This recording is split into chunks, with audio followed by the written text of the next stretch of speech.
એટલે જૂના સેક્રેટરી રૂપારેલિયા સાહેબ જે છે એમના દ્વારા કોર્પોરેશનમાં અમને અરજી આપવામાં આવેલી હતી કે ભાઈ મારી જે બદલી થઈ છે એ હું કાયમી પોસ્ટ ઉપર હતો એટલે મારી પોસ્ટ છે એ ટ્રાન્સફરને પાત્ર નથી.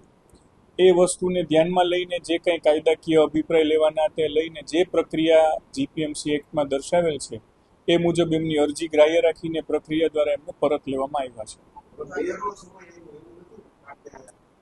મેયરનો સમય તો જ્યારે મેયરની જવાબદારી મળે છે ત્યારે હોય જ છે અને એની જવાબદારી જ એટલા માટે હોય છે કે એને લોકોના કામ કરવાના હોય છે. આ કોઈ મોજ મજાની વસ્તુ નથી.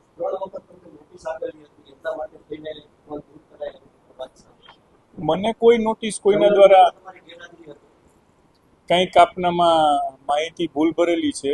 ગઈ વખતના જનરલ બોર્ડમાં મને કોઈ નોટિસ આપવામાં આવેલી નથી કે મારી ઉપર કોઈ કાર્યવાહી કરવામાં આવેલી નથી.